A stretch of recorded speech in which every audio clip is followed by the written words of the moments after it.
right. හරි. මෙහෙම ලියාගන්න මාතෘකාව. චලිත සමීකරණ තෝරා ගැනීමේ නීතිය. චලිත සමීකරණ තෝරා ගැනීමේ නීතිය. චලිත සමීකරණ තෝරා ගැනීමේ නීතිය. චලිත සමීකරණ තෝරා ගැනීමේ නීතිය. චලිත සමීකරණ තෝරා ගැනීමේ නීතිය. හරි. මෙන්න මෙහෙමයි. චලිත සමීකරණ තෝරගන්නේ මෙහෙමයි. හරි.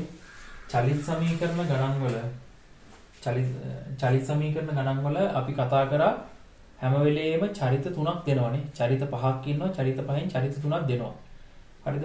චලිත සමීකරණ ගාණක් ඉස්සරහට ගණන් හදද්දී බලමු. මෙන්න මේ පැහැදිලි කිරීම පට්ට වැදගත්. ගොඩක් ළමයින්ට ගාණක් දැක්කහම ගාණ හිතා ගන්න බැරි කියන ප්‍රශ්නේ තියෙන්නේ. ගාණක් දැක්කහම ගාණ හිතා ගන්න බෑ. ගාණ හදන විදිය හිතා ගන්න බෑ. ගාන හදන විදිය හිතාගන්න පුළුවන්. ගාන හදන විදිය හිතාගන්නේ මෙන්න මෙහෙමයි ක්‍රම තියෙනවා. මේ බොහොම ගැඹුරින් විශ්ලේෂණය කළා මේ ගණන් එන්න පුළුවන් රටා මොනවද කියලා හරියටම තේරුම් අරගෙන තමයි මේ විස්තර කරන්නේ. හරිද? මේ ගණන් එන්න පුළුවන් රටා ටිකක් තියෙනවා. මේ රටා වලට එහා ගණන් එන්න විදියක් නැහැ. හරි? මෙන්න මෙච්චරයි තියෙන සීන් එක. මෙන්න මෙච්චරයි. ඕනම ගාණක් එන්න පුළුවන් කොහොමද? ඕනම ගාණක චරිත දැන් මේ ගණන් වල අනිවාර්යෙන් චරිත පහක් ඉන්නවනේ. ඒ චරිත පහේ කවුද ඉන්නේ? ආරම්භක ප්‍රවේගයේ ඉන්නවා. අවසාන ප්‍රවේගයේ ඉන්නවා. කාලයේ ඉන්නවා. විස්ථාපනයේ ඉන්නවා. ත්වරණයේ ඉන්නවා. ඕකනේ චරිත පහ. මෙන්න මේ චරිත පහ ඉන්නවා. මේ චරිත පහ ඉන්නවා. හරිද? මේ චරිත පහ ඉන්නවා. මේ චරිත පහෙන් ගාණ හදනකොට ගණන් හදනකොට ආරම්භක ප්‍රවේගයේ ඇතුළුව එහෙම කියන්නත් බෑ ඇත්තට. හරිද? මේ චරිත පහෙන් මෙන්න මෙහෙමයි. මේ චරිත පහෙන් අනිවාර්යයෙන්ම චරිත තුනක් දෙන්න ඕනේ. මොනවා හරි චරිත තුනක් දෙන්න ඕනේ. හරිද? මොනවා හරි චරිත තුනක් දෙන්න ඕනේ. මේ චරිත පහෙන් මොනවා හරි චරිත තුනක් දෙන්න ඕනේ. අපි උදාහරණයක් මෙන්න මෙහෙම චරිත තුනක් දුන්නා කියලා මොකක් හරි කවුරු හරි කවන්නේ නැහැ. මුන් තුන් දෙනාම දෙන්න ඕනේ කියලා එකක් නැහැ. කවුරු හරි තුනක් දෙන්න ඕනේ. තුනක් දුන්නාම කීයක් ඉතුරු වෙනවද? දෙකක් ඉතුරු වෙනවනේ. දෙකක් ඉතුරු වෙනවනේ. ඒ දෙකෙන් එකක් වැඩක් නැහැ. එකක් අහන්නේ නැහැ. මොකක් හරි එකක් අහන්නේ නැහැ. එකක් අහනවා. හරි මොකක් හරි එකක් අහන්නේ නැහැ. එකක් අහනවා. අපි ට්‍රිප් එකක් යනකොට දැන් අපි යනවා අපි ගාල්ල යනවා. නුවරඑළිය ඉඳන් ගාල්ල යන්න පාරවල් කීයක් තියෙනවද? නුවරඑළිය ඉඳන් ගාල්ල යන්න මොකද්ද? මොනම පාරවල්ද? නුවරඑළිය ඉඳන් මෙහෙමනේ ලංකාව තියෙන්නේ. දැන් මම නිකන් උදාහරණයක් ලංකාවේ මොනම ලංකාවේ තියෙනවා මෙතන නුවරඑළිය තියෙනවා. හරි මෙන්න මෙතන කියන්නේ. මෙතන නුවරඑළිය තියෙනවා කියන්නේ. මෙතන නුවර තියෙනවා. මේ හැටි වගේ නුවර තියෙනවා. අපිට ඕන නම් ගාල්ල යනකොට මෙහෙම යන්න පුළුවන්. නුවරඑළිය ඉඳන් නුවරට ගිහිල්ලා කොළඹට ගිහිල්ලා ඒකට යනවා. නුවරඑළිය ඉඳන් කොළඹට ගිහිල්ලා කොළඹින් යන්න පුළුවන් ගාල්ලට. ඔහොම යන්න පුළුවන්. හරි නුවරඑළිය ඉඳලා ගාල්ලට යන පාර. ආයි කතරගම පැත්තට යනවා. ඔව්. මොණරාගල පැත්තනේ. මොණරාගල සිටිනවා. ඔය මොණරාගලට ගිහිල්ලා කතරගමින් හම්බන්තොට පැත්තෙන් මේ වෙලාව මාතරෙන් ගාල්ලට එන්න පුළුවන්. තේරුණා? ගාල්ලට යන පාරවල් දෙකක් තියෙනවනේ. එකක් මේ මොණරාගල පැත්තෙන් කතරගමින් ඔන්න ඔය ලයින් එකෙන් එන්න පුළුවන් ගාල්ලට. එහෙම නැත්නම් මෙහෙම ඇවිල්ලා කොළඹින් එන්න නුවරට ගිහිල්ලා නුවරින් කොළඹට ගිහිල්ලා කොළඹින් එන්න පුළුවන් ගාල්ලට. පාරවල් දෙකක් තියෙනවා. නුවරට ඉඳන් ගාල්ලට යන පාරවල් දෙකක් තියෙනවා. මොණරාගල ඉන්නවා හෙන චාටර් ඩයල් එක. මෙතනින් අපේ බස් එක යනවා දැක්ක ගමන් මේක බස් එකට නගිනවා. අපි කැමති නෑ ඌට. ඌ බස් එකේ ඉඳලා නිදා ගන්නවා අපිට ෆන් එකක් ගන්න දෙන්නේ නැහැ මලවාදේ. හරිද? එහෙනම් අපි තෝරගන්න පාර මොකක්ද? කොළඹ පාරනේ. තේරෙනවනේ. අපිට මොකෙක් හරි මග අරින්න ඕන නම් මේ මග අරින්න එකා ඉන්න ඒ කියන්නේ මොකෙක් හරි අපිට වැඩක් නැත්තම් ඌ ට්‍රිප් එක ආවට වැඩක් නැහැ අපිට. මොකෙක් හරි අපිට වැඩක් නැත්තම් අපි පාර තෝරගන්නේ ඌව මග අරින විදියටනේ. ඌව මග අරින විදියට තමයි අපි පාර තෝරගන්න ඕනේ. අපි ට්‍රිප් එකක් යනකොට වැඩක් නැති එකව මග අරින විදියට තමයි පාර තෝරගන්න ඕනේ. දැන් මේ ගාන හදනකොට වැඩක් නැති එකව මොකද්ද? වැඩක් නැති එක මූව මග අරින විදියට තමයි අපි පාර තෝරන්න ඕනේ. තේරෙනවද? අපි පාර තෝරන්නේ වැඩක් තියෙන උන් දිහා බලලාද නෑ. මේ වගේ වෙලාවට අපි පාර තෝරන්නේ කොහොමද? වැඩක් නැති එක මොකಾದ කියලා බලලා ඌ නැති පාරෙන් තමයි අපි යන්නේ. තේරෙනවද? වැඩක් නැති එක මොකಾದ කියලා බලලා ඌ නැති පාරෙන් තමයි යන්නේ. එතකොට චලිත සමීකරණ ගණන් වල සමීකරණේ තෝරන්නේ මෙහෙමයි. චලිත සමීකරණ ගණන් වල සමීකරණේ තෝරන්නේ ඉස්සෙල්ලම බලනවා මෙහෙම ලියාගෙන වැඩක් නැත්තේ මොකಾದ කියලා. වැඩක් නැත්තේ මොකಾದ කියලා බලනවා. වැඩක් නැත්තේ මොකಾದ කියලා බලලා ඒ වැඩක් නැති එකව මග හරින විදිහට තමයි සමීකරණ තෝරන්නේ. හරිද? මෙන්න මෙහෙමයි. දැන් අපිට සමීකරණ හතරක් හැදුවනේ. සමීකරණ හතරක් හැදුවනේ. ඇයි සමීකරණ හතරක් හැදුවේ? හතරක් හදන්න ලස්සන තේරුමක් තියෙනවා. චලිත සමීකරණ හතරක් හදන්න ලස්සන තේරුමක් තියෙනවා. හරිද? මෙන්න මේකයි තේරුම. චලිත සමීකරණ. චලිත සමීකරණ. චලිත සමීකරණ හතරක් හදන්න තේරුමක් තියෙනවා. මෙන්න මේකයි තේරුම. හරි? චලිත සමීකරණ මගහරින පදය. චලිත සමීකරණයේ මගහරින පදය. පළවෙනි චලිත සමීකරණය මොකද්ද? v සමානයි u ධන at. v සමානයි u ධන at. ඕක තමයි පළවෙනි චලිත සමීකරණය. පළවෙනි චලිත සමීකරණය v සමානයි u ධන at. මගහරින පදේ මොකද්ද? මගහරින පදේ බලන්න මේකේ v ඉන්නවද? ඔව්. u ඉන්නවද? ඔව්. t ඉන්නවද? ඔව්. a ඉන්නවද? ඔව්. මගහරින්න මොකද්ද? s. අපිට s මගහරින්න ඕන නම් මොකක් හරි ගානකදී s මගහරින්න ඕන. s දීලත් නැහැ, s වැඩකුත් නැත්තම්. s මගහරින්න ඕන නම් මොකද්ද තෝරගන්න ඕනේ සමීකරණය? v සමානයි u ධන at. හරි? දෙවෙනි චලිත සමීකරණය එන්න. s සමානයි u ධන v බෙදීම දෙක වාරයක් t. s සමානයි u ධන v බෙදීම දෙක වාරයක් t. මොකද්ද මේකේ නැත්තේ? a නෑ නේද? ඒතකොට මොකක් හරි ගානක දන්නවනේ ගණන් දෙනකොට දෙන විදිය. අනිවාර්යයෙන්ම එකෙක් මග අරින්න ඕනේ. ඒතකොට a මග අරින්න ඕන නම් මොකක්ද දාන්නේ? මේක. මේක දැම්මොත් a මග හැරලා දැන්න පුළුවන්. මග අරින්න ඕන එක දිහා බලලා තමයි සමීකරණය තෝරගන්නේ. හරි? මග අරින්න ඕන එක දිහා බලලා තමයි සමීකරණය තෝරන්නේ. ඊළඟ සමීකරණය මොකද්ද? s සමානයි ut ධන භාගයයි at වර්ගය. s සමානයි ut ධන භාගයයි at වර්ගය. මොකක්ද චලිත සමීකරණය? මොකක්ද මග අරින්නේ? මග අරින පාඩ එක මොකද්ද? ඈ? v අවසාන ප්‍රවේගය v මග අරිනවා. තේරෙනවද? ඊට පස්සේ අන්තිම එක v වර්ග සමානයි u වර්ග ධන 2as. v වර්ග සමානයි u වර්ග ධන 2as. අවසාන ප්‍රවේගයේ වර්ගය සමානයි ආරම්භක ප්‍රවේගයේ වර්ගය ධන 2as. මොකක්ද ඒකේ මග අරින එක? කාලය. තේරෙනවද? ඒත් ඔන්නෝම සමීකරණ තෝරගන්න පුළුවන්. ඔන්න ඔය විදිහට සමීකරණ තෝරගන්න පුළුවන්. මාර ලස්සනයි. ගාන බැලුවාම ගාන හිතන්න ඕනේ නැහැ ඇත්තටම. ගාන හිතන්න ඕනේ නැහැ. ගාන බැලුවා. පොලිමට ලියාගත්තා. මගරින්න ඕනේ මොකක්ද කියලා බැලුවා. ඊට අදාළ සමීකරණ දැම්ම හදුවා. හරිද? මාර ලේසි මේක. මේක මේ. හරි. මාර ලේසි. එතකොට මේක තමයි ක්‍රමය. මේ ක්‍රමයට තමයි සමීකරණ තෝරන්නේ. පට්ට ලේසි මේ ක්‍රමයට සමීකරණ තෝරන්න ගත්තාම. හරි. රයිට්. හැත්ත කියන්න. මෙන්න මේ කතාව කියන්නේ මේ මට දැන් මතක් වෙච්ච නිසා මතක් වෙන හැමදේම මම කියනවා සාමාන්‍යයෙන්. එතකොට තමයි අර තේරෙන්නේ මොකක්ද කියන්නේ කියලා. මේක මම හදපු තියරියක් මේක. ඒක ලොකු කමකට නෙවෙයි කියන්නේ. මේක මම හදපු තියරියක්. අහගන්නකෝ. ඉස්සෙල්ලාම අපි අර මම කලින් කියන ඒ ලෙවල් කියන්නේ මොකක්ද කියලා තේරුම් ගන්න බෑ. හරි. මෙහෙමයි. ගොඩක් ළමයින්ට තේරෙන්නේ නැති දෙයක් තියෙනවා. ගොඩක් ළමයින්ට තේරෙන්නේ නැති දෙයක් තමයි ඒක තේරෙන්නේ නොතේරීමත් සාධාරණයි. ඒක නොතේරීමත් සාධාරණයි. ඒක වෙනම විස්තර කරන්න ඕනේ. ඒ විස්තර කරත් කොල්ලොන්ට ඒ විස්තර කරන එකත් මතක නැති වෙනවා සමහර වෙලාවට ටික දවසක් යනකොට. හරි? මට කියන්නකෝ සාමාන්‍ය පෙළයි උසස් පෙළයි අතර තියෙන වෙනස මොකක්ද කියලා ඔක්කොම බලන්න. සාමාන්‍ය පෙළ විභාගය සහ උසස් පෙළ විභාගය අතර තියෙන වෙනස මොකක්ද? මොකක්ද වෙනස? අන්න ඒක ඔක්කොම කලින් තේරුම් ගන්න ඕනේ. A ලෙවලුයි O ලෙවලුයි A ලෙවලුයි වෙනස් කියලා තේරෙනවද? විභාගයක් තමයි දෙකම විභාගයක්. හැබැයි O ලෙවලුයි A ලෙවලුයි වෙනස්. ඒ දෙක වෙනස්. මොකක්ද වෙනස? මම මෙන්න මෙහෙම විස්තර කරන්නම්. හරි? මෙහෙම විස්තර කරන්නම්කෝ. පාරේ වාහන ඩ්‍රයිවිං කරන එකයි කාර් රේස් පදින එකයි එකක්ද දෙකක්ද? දෙකක් නේද? පැහැදිලිවම දෙකක් නේ.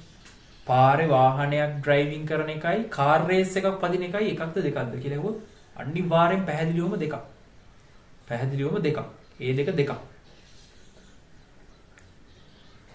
සාමාන්‍ය පෙළයි උසස් පෙළයි අතර වෙනසත් ඕකයි. සාමාන්‍ය පෙළ සහ උසස් පෙළ අතර තියෙන වෙනසත් ඕකයි. පාරේ වාහනයක් ඩ්‍රයිවිං කරන එක වගේ වැඩක් තමයි සාමාන්‍ය පෙළ කියන්නේ.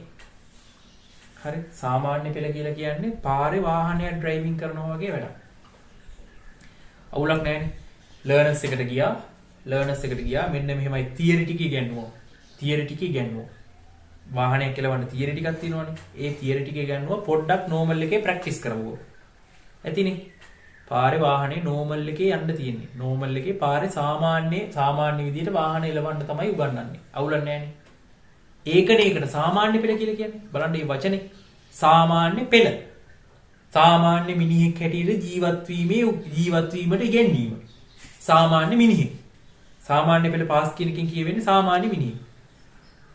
සාමාන්‍ය පෙළ ෆේල් කියන්නේ ඌ සාමාන්‍ය මිනිහෙක් නෙවෙයි. අසාමාන්‍ය මෝඩයෙක්. තේරෙනවනේ? බැසිල් රාජපක්ෂ වගේ. ඔක සාමාන්‍ය පෙළ ෆේල්නේ. හරිද? තේරෙනවනේ ඌගේ අසාමාන්‍ය මෝඩකම මුළු රටටම පේනවනේ කපුටාස් ගාපු ගම. තේරෙනවනේ? ඌ අසාමාන්‍ය මෝඩයෙක්. සාමාන්‍ය පෙළ ෆේල් නම් ඌ අසාමාන්‍ය මෝඩයෙක්. සාමාන්‍ය පෙළ පාස් නම් ඌ සාමාන්‍ය මිනිහෙක්. දැන් මෙතන ඉන්නේ සාමාන්‍ය මිනිස්සු ඕවුලක් නැහැ. මන්ද බුද්ධික නැහැ. උසස් පෙළ කියන්නේ උසස් පෙළ පාස් වෙනවා කියන්නේ සාමාන්‍ය මිනිහෙක් නෙමෙයි. පොඩ්ඩක් වෙනස්. පොඩ්ඩක් අර සාමාන්‍ය මට්ටමට වඩා ටිකක් උඩට ආපු එකෙක්. රටේ ඉන්න සාමාන්‍ය මිනිහෙක් නම් නෙවෙයි. නිකම්ම සාමාන්‍ය නිකම් එකෙක් නෙමෙයි. හරි? හරි. මෙහෙමයි. සාමාන්‍ය පෙළයි උසස් පෙළයි අතර වෙනස. සාමාන්‍යයෙන් වාහනයක් ඩ්‍රයිවිං කරන එකයි කාර් රේස් පදින එකයි දෙකක්. ඒ O level කියන්නේ සාමාන්‍යයෙන් ඩ්‍රයිවිං කරනවා වගේ වැඩක්. A level කියන්නේ රේස් පදිනවා වගේ වැඩක්. A level කියන්නේ රේස් පදිනවා වගේ වැඩක්. හරිද? උසස් පෙළ කියන්නේ කාර් රේස් එකක්. කාර් රේස් පදිනවා වගේ. ඇයි එහෙම කියන්නේ? පැහැදිලිවම A level කියන්නේ තරඟ විභාගයක්. A level කියන්නේ තරඟ විභාගයක්. හරි? A level වලදී කවදාවත් ඒකක් අතර ගණන් ගන්න නැහැ. හොඳයි? ඔය කොමර්ස් වල එහෙම දැන් ඔයාලා ඉපදුනේ ළඟදීනේ. අපි A level මේ විවිධ දැන් කොමර්ස් තියෙනවා, මැත්ස් තියෙනවා, බයෝ තියෙනවා, අනම්මනම් ඔය තියෙනවනේ. ඒතකොට එක කාලයක් තිබ්බා කොමර්ස් වල එක කාලයක් තිබ්බා A3ක් අරගෙනවත් යුනිවර්සිටි යන්න බෑ. කොමර්ස් වලට A3ක් ගත්තත් කැම්පස් යන්න බෑ. හේතුව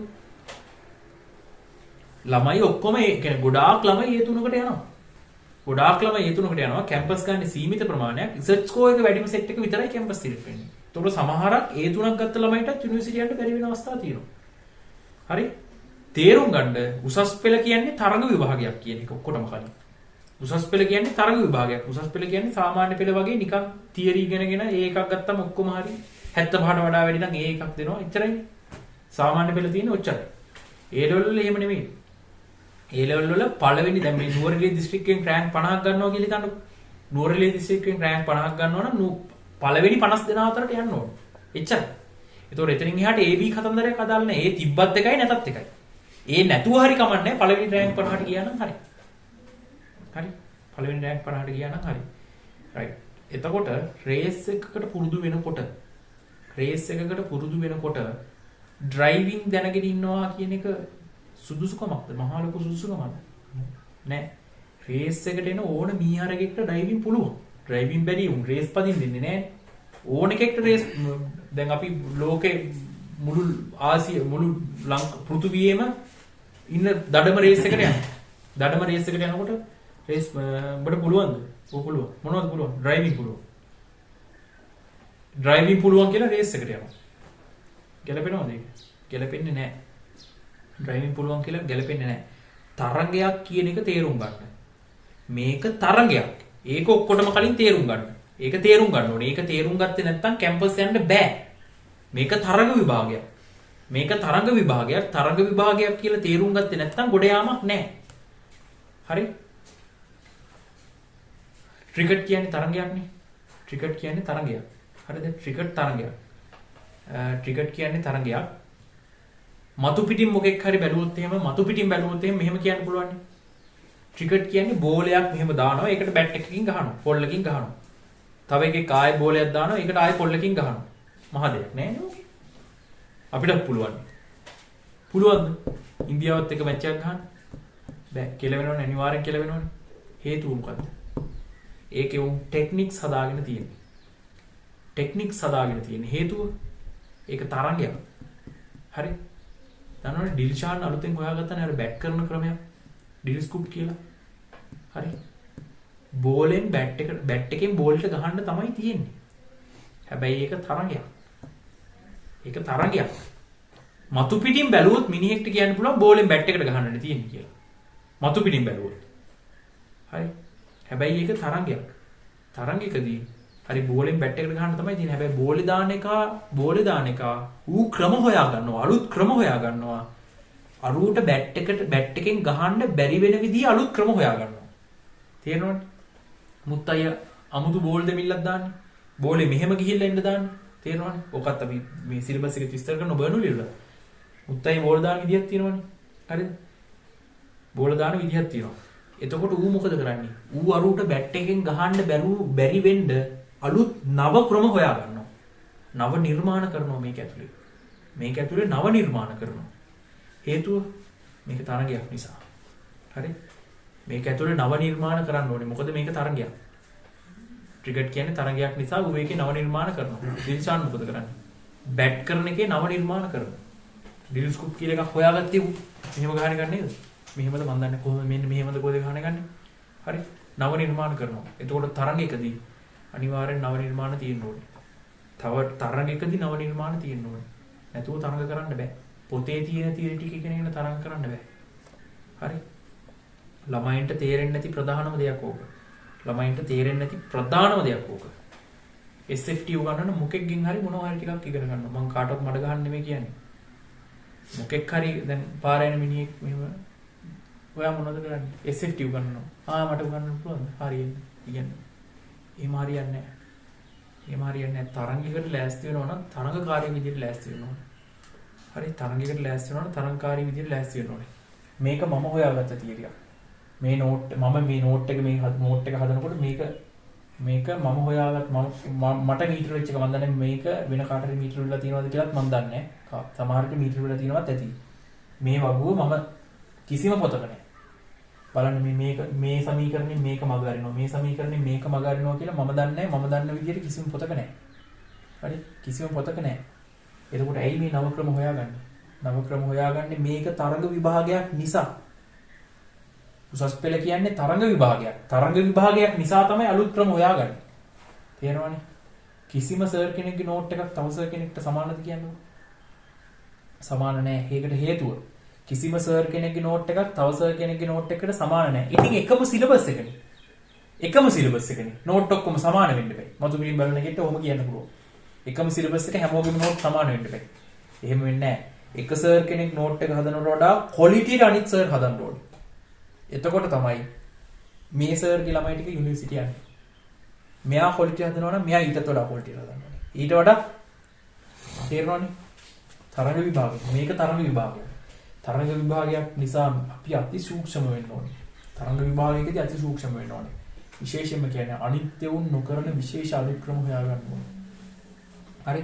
මම ඔය පුන පුනා කියන්නේ ගෙදර ගිහින් නෝට් එක විශ්ලේෂණය කරපන්. මෙතන කොළ කෑලි වල නෝට් එක ගහලා ගෙදර ගිහින් හොඳට ඒක ගැඹුරින් අධ්‍යයනය කර හොඳට විශ්ලේෂණය කර ආයෙසරයක් නෝට් එකට දාන්න කියන්නේ ඕකයි. ඕකයි. ඒකෝ අපි මේක හොඳට ක්ලියර් තේරුම් ගන්න ඕනේ. 100% පැහැදිලිව තේරුම් ගන්න. නිදි මතේ මේ උඩින් අත පත ගන්නවා වගේ නිකන් එහෙම හරියන්නේ නැහැ. මට ඕන මේ මෙච්චර නටන්න ඕනේ නැහැ. වේගය මාතෘකාව දාගන්න වේගය. වේගය සමානයි දුර බෙදීම කාලය. ඊට පස්සේ මාතෘකාව දාන ප්‍රවේගය. ප්‍රවේගය සමානයි විස්ථාපනයේ බෙදීම කාලය. ඊට පස්සේ මාතෘකාව දාන ත්වරණය. ප්‍රවේගය වෙනස බෙදීම කාලය. අවසාන ප්‍රවේගය වෙන ආරම්භ ප්‍රවේගය බෙදීම කාලය. සරලවට කාලය ඉවර කරන්න පුළුවන්. ඇයි මෙච්චර විස්තර කරේ? මෙච්චර විස්තර කරේ ක්ලියර් තේරුම් ගන්න ඕන නිසා. ඇයි ක්ලියර් තේරුම් ගන්න? මේක තරඟ විභාගයක්. මේක තරඟ විභාගයක්. මේක තරඟ විභාගයක් නිසා අපි හුද්දට තේරුම් අරගෙන යන්න ඕනේ. හරි කිසිම විදියකින් සාමාන්‍ය පෙළයි උසස් පෙළයි සමානයි කියලා නම් හිතන්න එපා කොහොමදත්ම. සාමාන්‍ය පෙළයි උසස් පෙළයි සමානයි කියලා හිතන්න එපා කීයටවත් එහෙම හිතන්න එපා. එහෙම හිතනවා කියන්නේ අනිවාර්යෙන් කෙලවෙනවා කියන එක. ඒක කාට හරි තේරෙන්නේ නැත්නම් අනිවාර්යෙන් කෙලවෙනවා. හේතුව උසස් පෙළ කියන්නේ වෙනස් විභාගයක් තරඟ විභාගයක්. එතකොට මේකේ පාඩම් කරලා ඉවරයි කියන කාටවත් අයිතියක් නැහැ. අපි පාඩම් කරලා ඉවරයි. එහෙම කියන්න අයිතියක් නැහැ.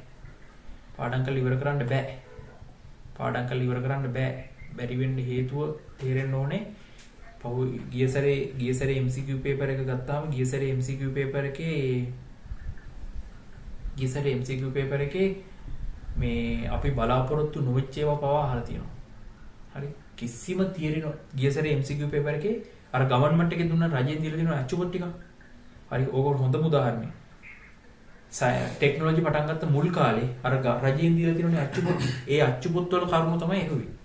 හැබැයි දැන් දෙන SFT පේපර් වල අහන ප්‍රශ්න වලට ඔය අච්චුපොත් වල උත්තර නැහැ.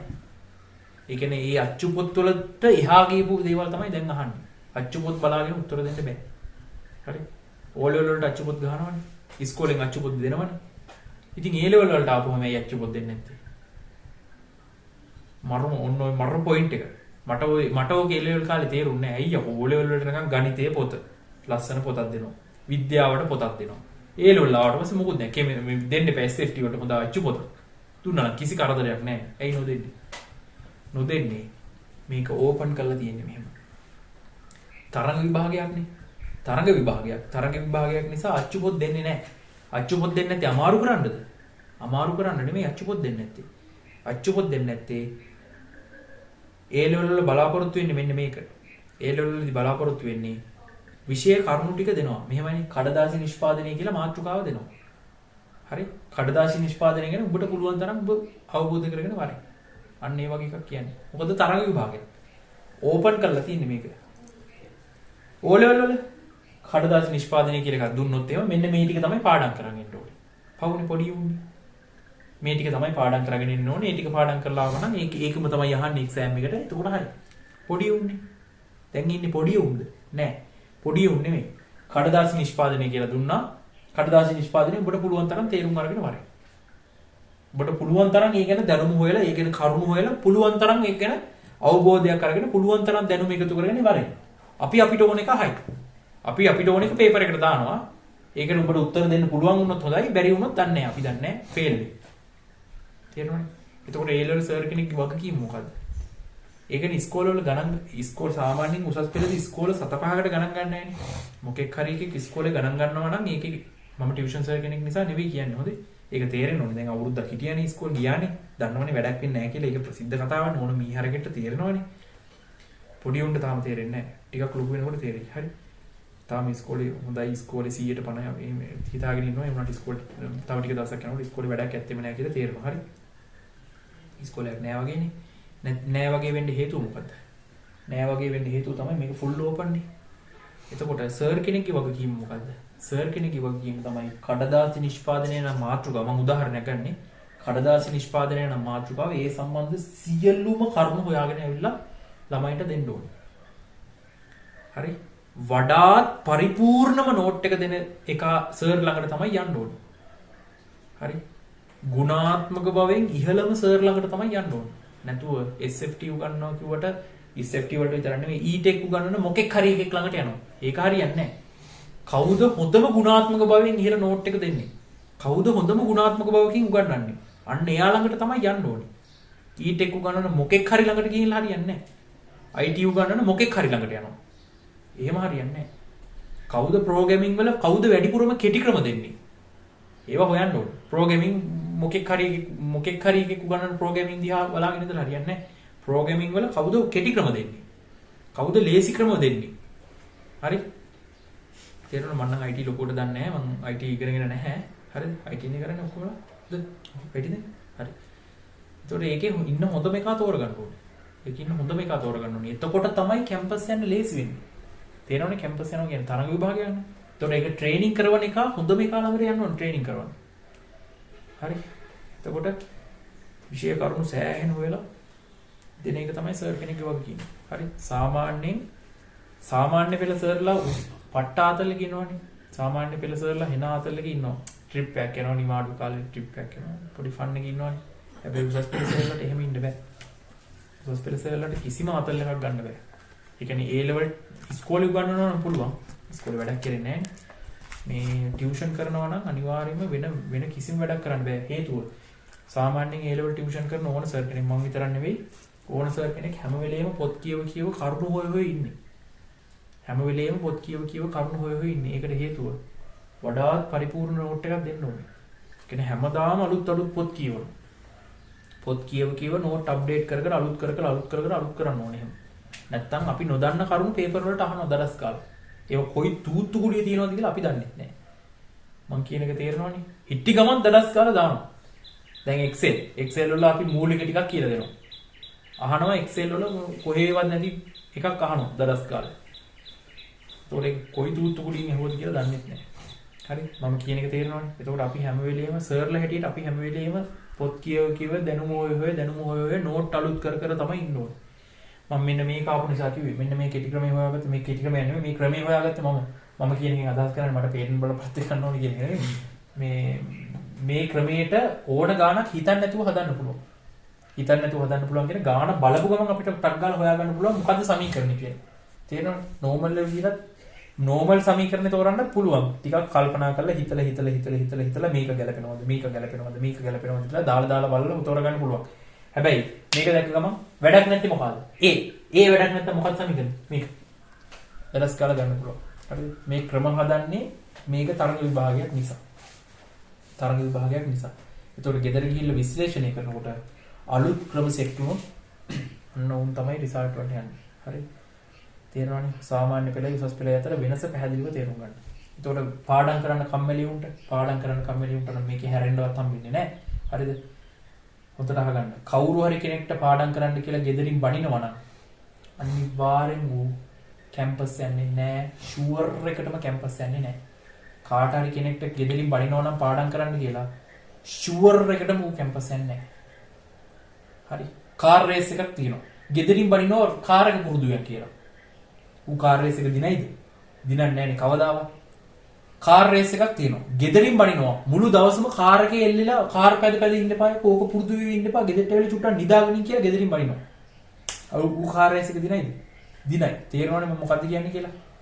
ගෙදරින් බනිනවා නම් ඔච්චර වැඩ කරන්න එපා. ඔච්චර පොතේම ඉන්න එපා. ට්‍රිප් එකක්වත් යන්න වරෙන් අපිත් එක්ක. ඔච්චර යකෝ මුළු උදේ පාන්දර නැගිට්ටවිල ඉඳන් රෑ වෙනකම් ගණන් හදනවා පාඩම් කරනවා මුළු දවසම වැඩනේ. පොඩ්ඩක් ට්‍රිප් එකක්වත් යන්න වරෙන් කියලා ගෙදරින් බනිනවා නම් ඔච්චර වැඩ කරන්න එපා කියලා ගෙදරින් බනිනවා නම් අනිවාර්යෙන් ඌ කැම්පස් යනවා. මේ නුවරඑළිය ඉන්නොත් සාක්ෂි. මට තාත්තා කෙනෙක් කිව්වා. මට තාත්තා කෙනෙක් මේ නුවරඑළියම ඉන්නවා. මම ඌගේ රිසල්ට් ආවට පස්සේ ඌගේ නම කියන්නම්. අඳුරනවා ඇති අනිවාර්යෙන් පුද්ගලිකව අඳුරනවා ඇති. නම කිව්ව ගමන් අඳුරනවා ඇති. නම දැන් නොකිය ඉන්නම්. ඌගේ A level රිසල්ට් ආවට පස්සේ මම ඌගේ නම කියන්නම්. කොල්ලෙක්ගේ තාත්තා කෙනෙක් ගියා අවුරුදු 2021 කොල්ලෙක්ගේ තාත්තා කෙනෙක් මට කියනවා සර් පොඩ්ඩක් කියන්න මෙයා අසනීප වෙයි කියලා අපිට බයයි. මෙයා මුළු රෑ එළි වෙනකනුත් ගණන් හදලා දවල්ට පැය දෙකක් විතර නිදාගෙන දවසමත් වැඩ කරලා මෙයා වැඩ කරන විදිය දැක්කම අපිට බයයි. ඒක නිසා සර් පොඩ්ඩක් මෙයාට කියන්න වැඩ කරන එක පොඩ්ඩක් අඩු කරන්න කියලා තාත්තා කෙනෙක් මට කියනවා. මේ නුවරඑළිය සාක්ෂි තියෙනවා. සාක්ෂි කියන්නේ නුවරඑළිය කොල්ලෙක්ගේ තාත්තා කෙනෙක්. මේ බ්ලැක්පූල්ම තමයි. පස්සේ කියන නම ඒලෝ රිසල්ට් ආවට පස්සේ කියන නමුගේ නම දැන් මම කියන එක හරිය නෑනේ. මේ එතකොට එහෙම වැඩ කරන උන් ඉන්නවා. මට මාර සතුටුයි මං ඊට පස්සේ ඒ අංකල් කිව්වා එහෙම බය වෙන්න එපා එහෙම පාඩම් කරලා වැඩි වෙලා පිස්සු වෙච්ච මොකෙක්වත් නෑ. එහෙම වෙන්නේ නෑනේ. එහෙම මොකෙක්වත් නෑ මේ මාර සතුටුයි ඒ කියපු එකට මාර සතුටුයි. මම කිව්වා මේ මම ඊට පස්සේ ක්ලාස් එකට ගිහින් කිව්වා ගෙදරින් බනිනවා නම් එළම කිරි උන් තමයි කැම්පස් යන්නේ කියලා. හරි ගෙදරින් බනින මට්ටමට එනකන් ඒ කියන්නේ ගෙදරින් බනිනවා කියන එක අදහස් කරන්නේ ඒ මට්ටමට වැඩ කරන්න ඕනේ. ඒක තමයි වෙන්න ඕනේ. මොකද තරඟ විභාගයක්. තේරුණා කාර් රේස් එකක් තියෙනකොට කාර් එක පැදපන් කියලා ගෙදරින් බනින එකේ කවදාවත් කාර් රේස් එක දිනන්නේ නැහැනේ. ඒකට උණක් තියෙන්න එපේ. මාර්ගයෙන් ඒ ගිනනවම තමයි කියලා හිතාගෙන මුළු දවසම උදේ ඉඳන් පාන්දර 4ට නැගිටලා කාර් එක අරගෙන ප්‍රැක්ටිස් කරන්න පටන් ගන්නවා. ගොඩ යන ලක්ෂණ. ගෙදරින් 8 විතර වෙනකන් නිදියාගෙන ඉන්නවා. ගෙදරින් කෑ ගහනවා නැගිටපන් යකෝ කියලා. ඌ ගොඩ යන්නේ නැහැ. තේරෙනවද මම මොකද කියන්නේ කියලා? හරි. ගෙදරින් බැනුම් අහන මට්ටමක ඉන්නවා නම් දැන් අනිවාර්යෙන් ඒක වෙනස් කරගන්න ඕනේ. ඒක වෙනස් කරගත්තේ නැත්නම් ගොඩ යාමක් නැහැ. හරි. ඒක වෙනස් කරගත්තේ නැත්නම් ගොඩ යාමක් නැහැ ෂුවර්. කැම්පස් යන්න බෑ. මේ තරගෙත් එක තියෙනවනේ. හරි. බරපතල කේස් එකක් තියෙන්නේ. එතකොට ඒකට හරියන විදිහට වැඩ කරන්න ඕනේ. හරි. රයිට්. හරි. right ඒ තරඟ විභාගයක් නිසා තමයි අපි ඔය රැලි වෙනකම් පේපර් සාකච්ඡා කරන්නේ අනම්මනම් මේ ඔක්කොම කරන්නේ තරඟ විභාගයක් නිසා. ඒ ඔක්කොටම සහභාගී වෙන්න ඕනේ. ඔය පේපර් එක ගැනත් කියන්න. පේපර් එකට බම් විවරණය කරන ලස්සනට. දැන් කලින් දවස් දෙකේ පේපර් එකට වඩා දැන් ඊළඟ තුන්වෙනි පේපර් එකනේ දීලා තියෙන්නේ. තුන්වෙනි පේපර් එකකින් ඉස්සරහට විවරණ දෙනවා, සුපිරියටම විවරණ දෙනවා. ඒ විවරණ පිළිවෙලට විවරණ ගහන්න ඕනේ. හරි. විවරණ ගහන්න ඕනේ. විවරණ ගහනකොට මේ පේපර් එකේ දැන් මේ ප්‍රශ්නේ විවරණේ ලියනවනේ මේ මුල්ලෙන් නිකන් ලාවට ලියලා හරියන්නේ නැහැ. වෙනම කොළ සෙට් එකක් ගත්තා. විවරණේ ලස්සනට ලිව්වා. විවරණේ ලියලා මේකට පිටිපස්සෙන් ස්ටෙප් කරා. හරි. ඊට පස්සේ මේ පේපර් සෙට් එක ෆයිල් වලට දාලා එකතු කරන්න ඕනේ. මගේ ටාගට් එක පේපර් 100ක්. හරිද? MCQ 50ක් තියෙන පේපර් 100ක්. හරිද? රචනා පේපර් 100ක්. ඒතකොට 100යි 200යි. ඒතකොට MCQ 50ක් තියෙන පේපර් 100ක් කියන්නේ එතනම තියෙනවනේ MCQ 5000ක්. පේපර් වලම තියෙනවා MCQ 5000ක්. ඇයි 5000ක් කරන්නේ? ඔච්චර කරන්න ඕනේ නැහැ. තරගයක සීමාවක් දෙන්න බෑනේ. තරගයකදී සීමාවක් දෙන්න බෑනේ. 5000ක් කරනවා. 5000 ටාගට් එක අනිත් මොකෙක්ටවත් කරන්න බැරි තරම් වැඩ ගොඩක් කරනවා කියන එක තමයි මගේ ටාගට් එක. මේ මුළු ශ්‍රී ලංකාවේම කිසිම සර් කෙනෙක් කරන්නේ නැති තරම් වැඩ ගොඩක් කරනවා කියන එක තමයි මගේ ටාගට් එක. ටාගට් එක ඒක වෙන්න හේතුව තේරෙනවනේ. අපි කරන්නේ තරඟ විභාගයක්. තරඟ විභාගයක් කරනකොට ළමයිනුත් දැනගන්න ඕනේ මේක තරඟ විභාගයක් කියලා. උගන්වන සර්ලා දැනගන්න ඕනේ මේක තරඟ විභාගයක් කියලා. මේක O level නෙවෙයි. O level උගන්වන එකෙක් නෙවෙයිනේ මම. ඒතකොට O level උගන්වන එකෙක් නම් අච්චු පොතේ තියෙන ගණන් ටික හැදුවා ඉවරයි. දැන් මෙතන එහෙම හරියන්නේ නැහනේ. අච්චු පොතේ තියෙන ගණන් ටික ඕන මීහරකෙක් හදනවා. තරඟ විභාගයකට එහෙම හරියන්නේ නැහනේ. මුළු ශ්‍රී ලංකාවේම තියෙන සියලුම SFT පොත් මං ගාව තියෙනවා. බය නැතුව කියන්නේ මුළු ශ්‍රී ලංකාවේ තියෙන ශ්‍රී ලංකාවේ SFT වල ලියලා තිබ්බ සියලුම පොත් මං ගාව තියෙනවා. එකක් නෑර තියෙනවා. හරිද? හැම මාස දෙකකටම සැරයක්ම මම කඩවල වලට ගිහින් බලනවා අලුතෙන් පොත් මොනවා හරි ඇවිල්ලාද කියලා. දැන් මාස ගාණක් මාස 4-5 නෙමෙයි මාස 8-9ක් තිස්සේ මම කඩවල වලට යනකොට කිසිම අලුත් පොතක් ඇවිල්ලා නැහැ මං ගාව නැති පොතක්. ඒ කියන්නේ ලංකාවේ සියලුම SFT පොත් මං ගාව තියෙනවා. හරි? නුවරඑළිය විතරක් නෙමෙයි නුවරඑළිය නම් පොත් ඇත්තෙම නැහැ කොහොමද? කොළඹ නුවර නැති පොතක් නැහැනේ කොහොමද? කොළඹ ක්ලාස් ඇල්ල ගෙදර එන කොටයි නුවර ක්ලාස් ඇල්ල ගෙදර එන කොටයි හැමදාම මම සරසවි ගුණසේන ඔය හැම පොත් කඩේකටම රින් කරලා බලනවා අලුත් පොත් තියෙනවද කියලා. අලුත් පොත් එකක්වත් නැහැ මං ගාව නැති පොත් එකක්වත් නැහැ. හරි? දැනට ලංකාවේ තියෙන සියලුම SFT පොත් මං ගාව තියෙනවද? හරි? ඒ සියලුම SFT පොත් වල තියෙන සියලුම ප්‍රශ්න පේපර් වලට දාලා ටියුට් වලට දාලා මම දෙනවා. හරි? මගේ නෝට් වල ප්‍රශ්න ගොඩාක් තියෙනවා. මගේ නෝට් වල ටියුට් වල සහ ටියුට් වල මම තියරි ගහලා දෙන්නේ නැහැ නේ දන්නවනේ. මගේ ටියුට් වල තියරි නැහැ. මගේ ටියුට් වල ඔක්කොම තියෙන ප්‍රශ්න විතරයි. නෝට් වලට දාලා ටියුට් වලට දාලා පේපර් වලට දාලා ලංකාවේ තියෙන හැම SFT පොතකම තියෙන හැම ප්‍රශ්නයක්ම දෙනවා. හරි? එතකොට මගේ නෝට් වල ප්‍රශ්නයි, ටියුට් වල ප්‍රශ්නයි, පේපර් වල ප්‍රශ්නයි සේරම කරලා යන ළමයෙක් කියන්නේ ඒ ළමයා මුළු ශ්‍රී ලංකාවෙම තියෙන සියලුම ප්‍රශ්න කරලා ඉවර වෙච්ච ළමයෙක් කියන එක. හරි? මුළු ශ්‍රී ලංකාවෙම තියෙන සියලුම ප්‍රශ්න කරලා ඉවර වෙච්ච ළමයෙක් කියන එක තමයි මගේ ටියුට් වලයි පේපර් වලයි ඔක්කොම ප්‍රශ්න ඉවර කරා කියන්නේ කියන එකේ තේරුම. හරි? එතනින් නතර වෙනවද? නෑ එතනින් නතර වෙන්නේ නෑ. මම ස්පෙෂල් පේපර් එකක් දෙනවා. හරි? ඒක ෆිසිකල් දෙන්නේ. දැන් මේ පේපර් එක ඔන්ලයින් කතා කරන්නේ. ෆිසිකල් ක්ලාස් වල ස්පෙෂල් පේපර් එකක් දෙනවා. ස්පෙෂල් පේපර් එක විභාගේ වගේම ටයිම් කරලා ඈඩ් කරලා ඉඳගස්සලා කරන්නේ. විභාගේ වගේම. හරිද? විභාගේ වගේම ටයිම් කරලා ඈඩ් කරලා ඉඳගස්සලා විභාග ක්වොලිටියටම හරියට පැය දෙකක් දීලා MCQ පේපර් එක නම් පැය දෙකයි රචනා පේපර් එක නම් පැය 3යි විභාග ක්වොලිටි නුම් කරනවා. ඒ ක්වොලිටි පේපර් එක හදන්නේ මම. දැන් මේ පේපර් එකට මම අර ප්‍රශ්න අරගෙන තියෙන පොත් වලින් ලංකාවේ තියෙන සියලුම පොත් වල ප්‍රශ්න ටික ඉවර කරන්නනේ මම මේ පේපර් ටික දෙන්නේ. මේ පේපර් වලට ප්‍රශ්න අරගෙන තියෙන පොත් වලින් හැබැයි අර මම හදන පේපර් වල special quality paper special paper කියමුකෝ. ස්පෙෂල් පේපර් එක හදන්නේ මම. ඒ පේපර් එකේ සියලුම ප්‍රශ්න නිර්මාණය කරලා තියෙන්නේ මම. ඒකට හේතුව මේව කරලා ඉවරලා මෙතනින් උඩට ඊළඟ ස්ටෙප් එක තමයි ඒක. හරි? ඊළඟ ස්ටෙප් එක. ඒක ලෙවල් එකකින් උඩ තියෙන පේපර් එකක්. ක්වොලිටි පේපර් එකක්. හොඳ ක්වොලිටි පේපර් එකක්. හැම ප්‍රශ්නයක්ම බරපතල විදිහට විශ්ලේෂණය කරන්න තියෙන විදිහට දාලා තින්නේ. ඒ පේපර් එක කරනවා. හරිද? ඒකට ඒ වගේ වැඩ ගොඩක් කරන්න හේතුව ඒකයි. හරි? එතකොට මම මේක විස්තර කරේ තමනුත් තමන්ගේ පැත්තෙන් උපරිම ක්වොලිටියට වැඩේ වෙන්න ඕනේ. හරි? ඉගෙන ගන්න ළමයෙක්ට උපරිම ක්වොලිටියට වැඩේ කරගන්න පුළුවන් වෙන විදිහට තමයි මම මගේ මෙතඩ් හදලා තියෙන්නේ. කවදාවත් මම තියරි නෝට් print කරලා දෙනවා වගේ 2.50 හිඟන වැඩ කරන්නේ නැහැ. හිඟන වැඩක් ඒක.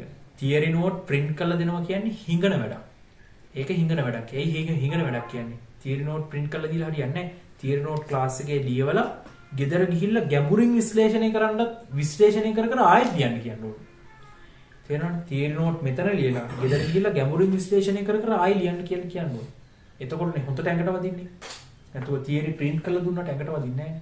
තේරෙනවද? තියරි print කරපු නෝට් එකක් බලන එක්කෙනෙකුයි මෙතනදී නෝට් එක ලියලා ගෙදර ගිහින් ගැඹුරින් විශ්ලේෂණය කරලා ආයි ලියන එක්කෙනෙකුයි අතර පරතරය කියන්න ඕනේ නැහැ. අර උනිකම් print කරපු නෝට් එක මතු පිටින් කියව ගන්නවා. අනිත් එක ගෙදරින් ගිහිල්ලා ගැඹුරින් විශ්ලේෂණය කරනවා. ගැඹුරින් විශ්ලේෂණය කරනකොට මේ වගේ අලුත් ක්‍රම සෙට් වෙනවා. තියරි වල. හරි ගණන් හදන අලුත් ක්‍රම, ගණන් හදන අලුත් කෙටි ක්‍රම ඒවා සෙට් වෙනවා. ඒවා සෙට් වුණාම අර වගේ print note කර printed note එකක් කටපාඩම් කරපු එකට හැරෙන්නවත් බෑ. හරි. ඒක තමයි කියන්න තියෙන්නේ. හරි. මේ කතාව ඇති. අපි තියරි යන්නේ නම් අපි මේක හරි මේක සමීකරණ තෝරගන්න ඉන්නේ කරේ. මේක ලියාගත්තද? හරි මේක ලියන්න. මේ පොඩි මෙහෙම ලියමු. ඔක විස්තරයක් ලියමු. චලිත සමීකරණ ගැටළු වලදී කියන්නේ මෙහෙම චලිත සමීකරණ ගැටළු වලදී ඔව් ඒක තමයි. චලිත සමීකරණ ගැටළු වලදී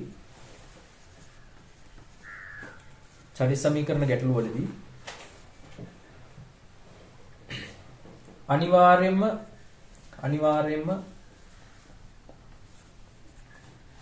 ගැටලුව විසඳීම සඳහා විචල්‍යයන් 3ක් ලබා දිය යුතුය.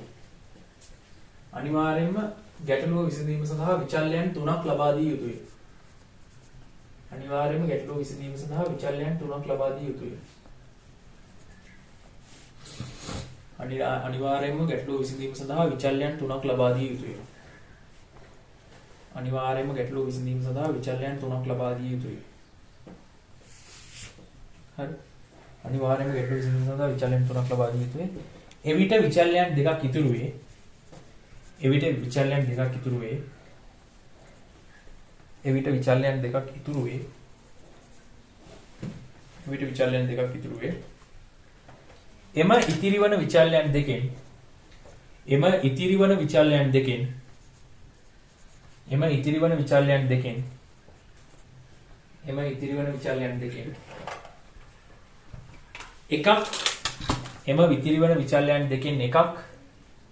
එම ඉතිරිවන විචල්‍යයන් දෙකෙන් එකක්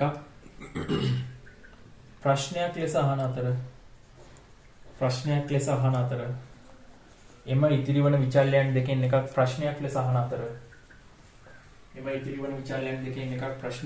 අතර ඉතිරි විචල්‍ය මගහැරීමට සිදුවේ. ඉතිරි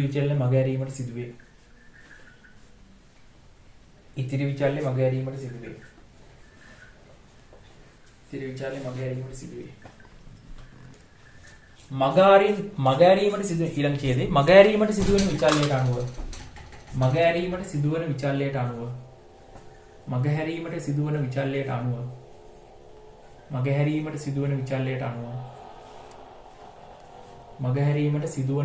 අනුව සමීකරණ තෝරාගත යුතුය. මගහැරීමට සිදුවන විචල්‍යයට අනුව සමීකරණ තෝරාගත යුතුය. right සමීකරණ මේ වගු දාගන්න. මේ ගාන ලියන්න. ලියන්න මෙහෙම මෝටර රථයක්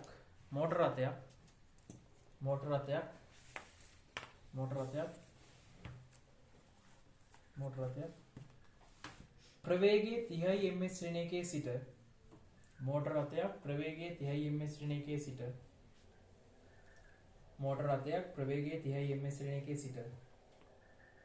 මෝටර රථයක් ප්‍රවේගයේ 30 ms ශ්‍රේණියකේ සිට 10 ms ශ්‍රේණියක දක්වා මෝටර රථයක් ප්‍රවේගයේ 30 ms ශ්‍රේණියකේ සිට 10 ms ශ්‍රේණියක දක්වා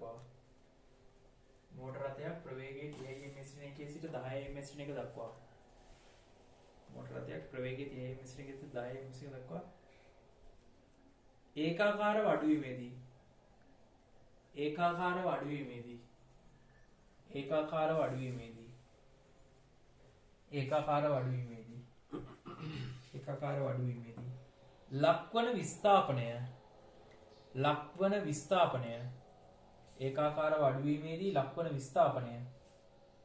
ඒකාකාරව අඩුවීමේදී ලක්වන විස්ථාපනය 200යි මීටර නම් ලක්වන විස්ථාපනය 200යි මීටර නම් ලක්වන විස්ථාපනය 200 මීටර නම් මන්දනය සොයන්න. ලක්වන විස්ථාපනය 200 මීටර නම් මන්දනය සොයන්න. ලක්වන විස්ථාපනය 200 මීටර නම් මන්දනය සොයන්න. හරි මන්දනය හොයන්නකෝ. මේ සමීකරණ වල මන්දනය කියලා පාඩයක් තියෙනවද? නෑ. ත්වරණේ තියෙන්නේ. ත්වරණය හොයනකොට ඍණ උත්තරයක් එයි. ඒ කියන්නේ මන්දනය. හොඳයි. හරි. හදා.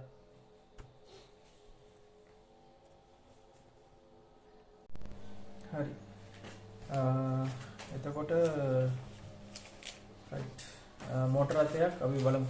මෝටර රථයක ප්‍රවේගය 30 සිට 10 දක්වා ඒකාකාර වඩු වීමේදී මෝටර රථයක ප්‍රවේගය ඔන්න ආරම්භක ප්‍රවේගය 30යි. 30 ms වෙන එකේ ඉඳලා 10 ms වෙන එක දක්වා අඩු වෙනවා. 10 ms වෙන එක දක්වා අඩු වෙනවා. 30 ms එකේ ඉඳලා 10 ms වෙන එක දක්වා අඩු වෙනවා. දක්වා ඒකාකාර වඩු වීමේදී ලක්වන විස්ථාපනය හොයන්න. ලක්වන විස්ථාපනය 200 කියලා දෙනවනේ. ලක්වන විස්ථාපනය 200 මීටර. මම රූපේ තදින්නම් ටිකක් පැහැදිලිව තේරුම් ගන්න ඕනේ. හරි. එතකොට ආරම්භක ප්‍රවේගයේ u දන්නවා 30යි. ms වෙන එක අවසාන ප්‍රවේගය දන්නවා 10 ms වෙන එක. විස්ථාපනය දන්නවා 200යි. අන්න තුනක් දීලා දෙනවනේ. ගාන හදන්න අනිවාර්යෙන් තනි තුනක් දෙන්න බෑ. තුනක් දුන්නේ නැත්නම් ගාන හදන්න පුළුවන්.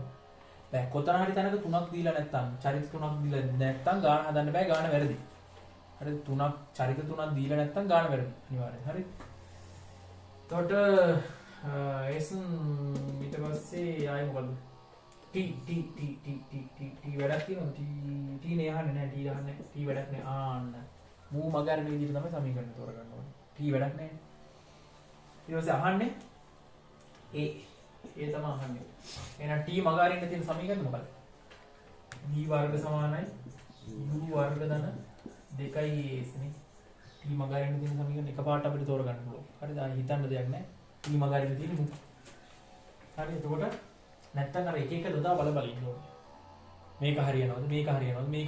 එහෙම ඕනේ නැහැ. t මගහරින්න නම් මූ. ඉවරයි. හරි.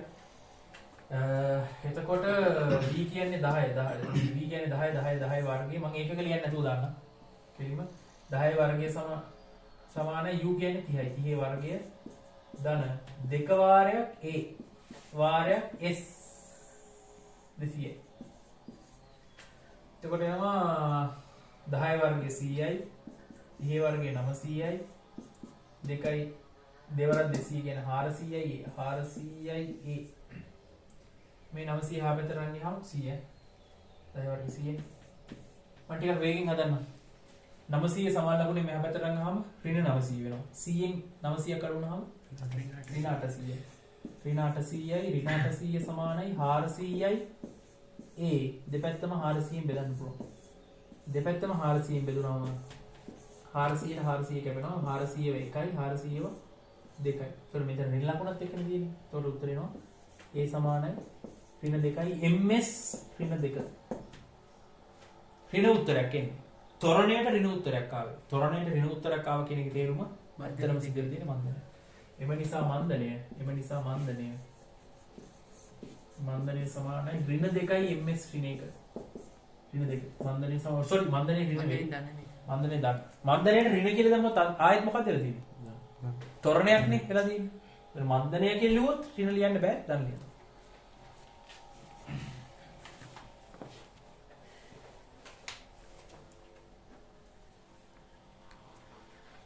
හරි. මෙහෙමයි. ඒකාකාර ප්‍රවේගයෙන් වස්තුවක් හරිනේ උත්තර ගත්තනේ. වස්තුවක් ඒකාකාර ප්‍රවේගයෙන් යනවා නම් මේ වස්තුවක් ඒකාකාර ප්‍රවේගයෙන් යනවා නම් එයාට ත්වරණයක් තියෙනවද? වස්තුවක් ඒකාකාර ප්‍රවේගයෙන් යනවා නම් ත්වරණයක් තියෙනවද? නැහැ. ඒකාකාර ප්‍රවේගයෙන් යනවා කියන්නේ ත්වරණයක් නැහැ කියන එක ත්වරණය නිල්වයි. හරි. බලන්න. මෙන්න මේක තියෙනවා. හරි. බලන්න. එන්න මේවා සම්බන්ධයක් අපි ගොඩනගමු. හරියටම කියන්නම්කෝ මම. හරි මෙහෙමයි. දැන් අපි චලිත සමීකරණ හතරක් ගොඩනගුවා. පළවෙනි එක v සමානයි u ධන at. දෙවෙනි එක s සමානයි u ධන v බෙදීම 2 වාරයක් t. තුන්වෙනි එක s සමානයි ut ධන භාගයයි at වර්ගය. s සමානයි ut ධන භාගයයි at වර්ගය. ඊට පස්සේ ඊළඟ එක v වර්ග සමානයි u වර්ග ධන 2as. ඔන්නෝ දිනවනේ. හරිද? දැන් ඒකාකාර වස්තුවක් ඒකාකාර ප්‍රවේගයෙන් යනවා කියන්නේ යට ත්වරණයක් තියෙනවද? ත්වරණයක් නැහැ. වස්තුවක් ඒකාකාර ප්‍රවේගයෙන් යනවා කියන්නේ පටන් ගන්නකොට තියෙන ප්‍රවේගයමයි අවසාන වෙනකොට තියෙන්නේ. හරි. ප්‍රවේගය වෙනස් වෙන්නේ නැහැ. u වලින් පටන් ගත්තා නම් අන්තිමේට තියෙන්නේ u මත. එයි. ත්වරණේ වැඩි වෙන්නේ නැහැ. ප්‍රවේගය වෙනස් වෙන්නේ නැහැ. හරි බලමු ප්‍රවේගය වෙනස් වෙන්නේ නැති වෙන වෙලාවට මේ ත්වරණේ වෙන්නේ නැති වෙලාවට. ඒ කියන්නේ ප්‍රවේගය වෙනස් වෙන්නේ නැති වෙලාවට මේ සමීකරණ වල හැසිරීම කොයි වගේද කියලා බලමු. ප්‍රවේගය වෙනස් වෙන්නේ නැත්නම් ත්වරණය වෙන්නේ නැත්නම් ත්වරණයේ තියෙන පාර්ට් එක බිඳුවයි. හරිද? v සමානයි u ධන at. a කියන කොටස බිඳුවක් වෙනවා. ත්වරණයේ බිඳුවක් වෙනවනේ. ත්වරණයේ බිඳුවක් වුණාම a කියන පාර්ට් එක බිඳුවක් වුණාම at කියන කුට්ටියෙන් බිඳුවක් වෙනවා. බිඳුවෙන් t ගුණ කරලා බිඳුවක් වෙනවා. එතකොට වෙනවා v සමානයි u කියලා. හරි නේද කතාව? අවසාන ප්‍රවේගය ආරම්භක ප්‍රවේගයට සමානයි. හරිද? අවසාන ප්‍රවේගය ආරම්භක ප්‍රවේගය සමානයි. ත්වරණය වෙන්නේ නැත්තම් ඔන්න ඔහොම සම්බන්ධයක් එනවා. ප්‍රශ්නයක් නැහැ නේ. ඒක ඕන මොඩේට තේරෙනවනේ. ඒක කිසි ප්‍රශ්නයක් නැහැ. මෙතෙන්ට බලමු. s සමානයි අවසාන ප්‍රවේගයයි ආරම්භක ප්‍රවේගයයි දෙකම සමානයිනේ. ඒකවල මෙතනටත් u දාලා මෙතනටත් u දාන්න පුළුවන්. u ධන u 2u 2u දෙකෙන් බෙදුවහම 2u බෙදීම 2 u s සමානයි මේ සෙට් එකකින් සුළු කරනවා u වරක් t නේ. s සමානයි ut කියලා සමීකරණයක් එනවා. විස්ථාපන සමානයි ප්‍රවේගය වරක් කාලය කියලා එනවා. ප්‍රවේගය වෙනස් වෙන්නේ නැහැ නේ. ඒක නිසා ආරම්භක ප්‍රවේගයම තමයි තියෙන්නේ. ප්‍රවේගය වරක් කාලය කියලා එනවා. මෙතන බලන්න. ත්වරණයේ බිඳුවයිනේ. a වලට බිඳුව දැම්ම ගමන් මේ කුට්ටියම බිඳුවක් වෙනවා. ඇයි මේ සෙට් එක මේ වලින් ගුණ වෙනවනේ. ඒ වලින් ගුණ වෙන සෙට් එකම බිඳුවක් වෙනවා. එතකොට මොකක්ද වෙන්නේ? s සමානයි ut. s සමානයි ut කියනවා. මෙතන බලන්න. a වලට බිඳුවක් දාන්න. මේ කුට්ටියම බිඳුවක් වෙනවනේ. එතකොට v වර්ග සමානයි u වර්ග කියනවා. v වර්ග සමානයි u වර්ග කියන්නේ v සමානයි u කියන්නේ.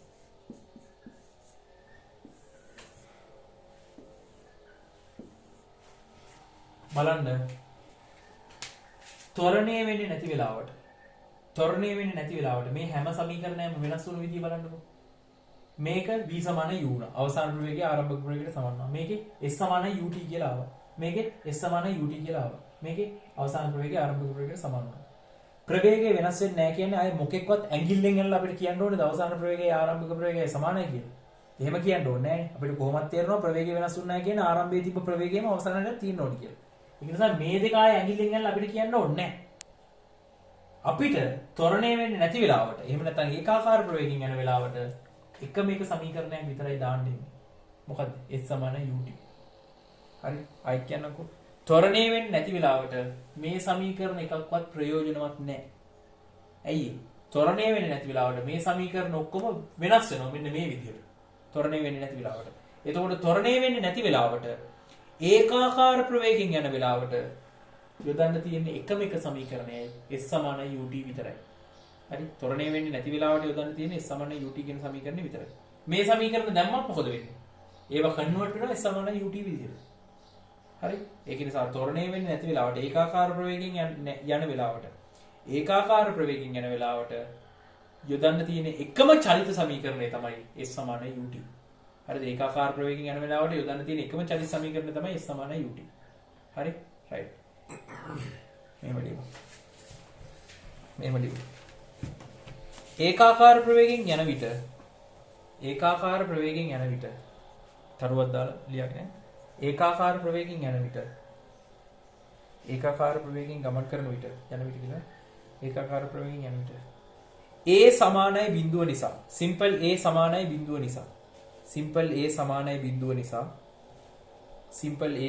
බිඳුව නිසා යෙදීමට ප්‍රයෝජනවත් එකම සමීකරණය simple a සමානයි බිඳුව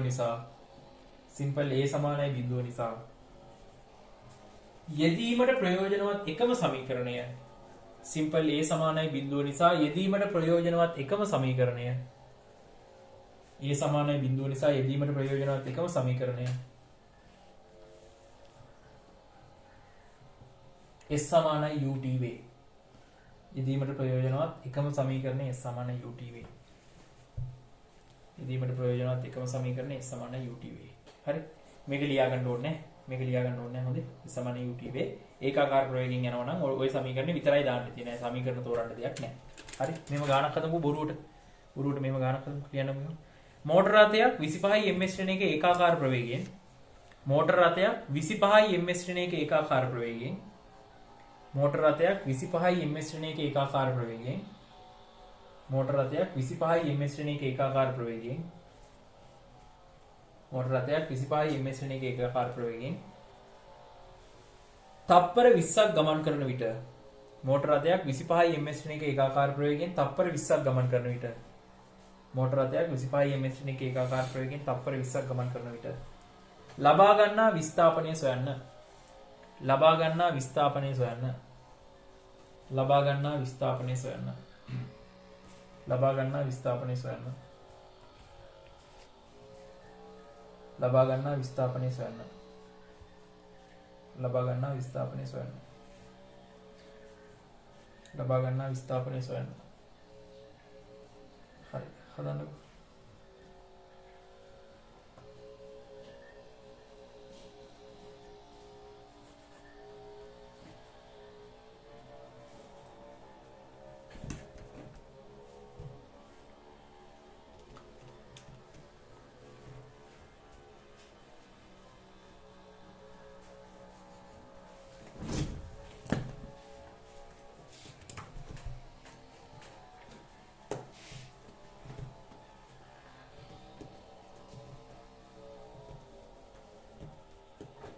හරි එතකොට විස්ථාපනය ගන්න පුළුවන්.